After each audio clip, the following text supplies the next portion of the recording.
The year's biggest space story, and it's all about a small robot landing on a speeding comet. Our science reporter tells us why this mission is so significant.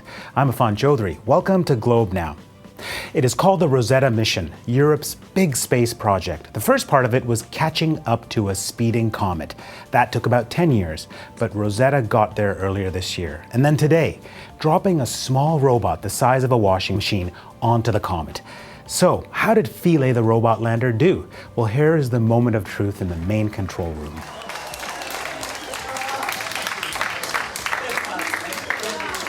The Globe science reporter has a front row seat at the Space Operations Center in Germany. We've reached him there. Hi, Ivan. Hi, Affan. Amazing day. I mean, this is mission accomplished, isn't it? It's mission accomplished in so many ways. I've been to many different landings over the years, and they all have their own sort of tone and atmosphere. But this one was just a wild card from the start. No one knew what kind of surface the comet was going to land on. We still don't know very much about how it landed and where it's sitting. And with all of those unknowns, it was just hard to know what chance the lander really had. So I think the euphoria is truly genuine here today, and just this sense of miraculousness that this thing actually worked. What was the biggest challenge, Ivan, in this mission? I think the big challenge really was the unknowns. I mean, of course, there are technical challenges. A comet is a small, porous body with very little gravity, so you can't just set down on it like you would on the moon or on Mars. The lander is equipped with various tools to try to hook itself onto the surface. It has screws on its feet to try to lock itself down onto the surface. So all of those things had to work. But of course, without any real sense of what the surface was going to be like, it wasn't clear if those tools would work. And on top of that, there was a thruster on the lander designed to help push it into the comet's surface to give it a bit more momentum. But because of a glitch that happened overnight, we're not even sure if that thruster actually worked. So there's some questions still to be answered. But the main thing is, amazingly, they got a signal from the surface. They know the lander's sitting there on the surface in its new surroundings. Mm-hmm. And Ivan, just to give our audience a bit of a sense of the distance, this is 500 million kilometers away. How long does it take to even get a message to the probe?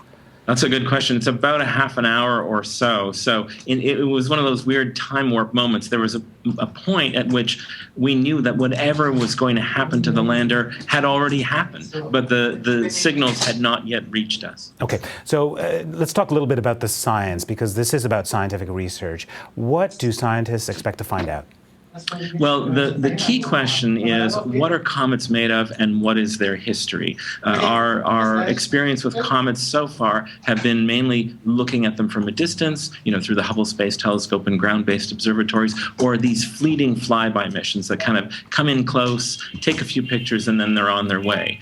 This mission, with the orbiter now going around the comet and the lander on the surface, this mission will be able to characterize the comet not just today, but over many weeks, potentially many months, as the comet approaches the sun and starts to become more active, as its icy constituents start to vaporize. Ivan, I can hear the journalists around you wanting to do their interviews. There's a lot of excitement and enthusiasm. Everyone's talking to the world, and everyone's trying to do the same thing at the same time. But it's been such a roller coaster, Ivan, and I just wanted you to convey some of that, because there must have been ups and downs and people just holding their breath.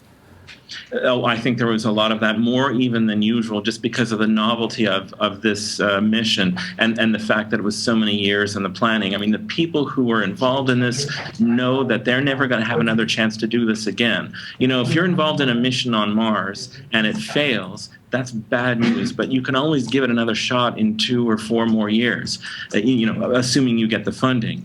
A comet like this, at this distance, there's no way to put a mission together like this again in the current careers of the people who are running the mission, who are in charge. In fact, they themselves had been handed this mission by other people who started it 10, 15 or more years ago. Yeah. So it was a real once-in-a-lifetime moment. And Philae is on this comet. How long will its batteries last? I mean, how long can it do this research for? It's a great question. It has battery power now to conduct its first 60 hours of science on the surface. So it has a pre-programmed routine. It has 10 different instruments that are all doing an assortment of things on the comet's surface. Eventually, though, it's going to run out of power, and that's why it has solar panels. So part of the reason why they chose this particular landing site is that it's relatively well lit much of the time. So as long as the lander landed properly and is in relatively good condition, it should be able to recharge its batteries and potentially last a very long time. I mean, Ivan, we've seen recent setbacks, when it comes to space missions here on Earth, and now we see this success. And I wonder what message this sends about space exploration.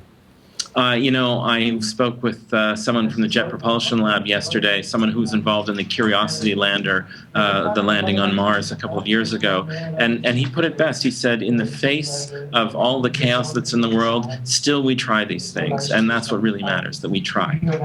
Ivan, thank you so much. Thank you. Well, that's all for today's show. We want to hear from you. How have you been following today's comet landing, and what's been your reaction and feelings following the event? Tweet us at Globe Now. I'm Affan Chowdhry. Thanks for watching.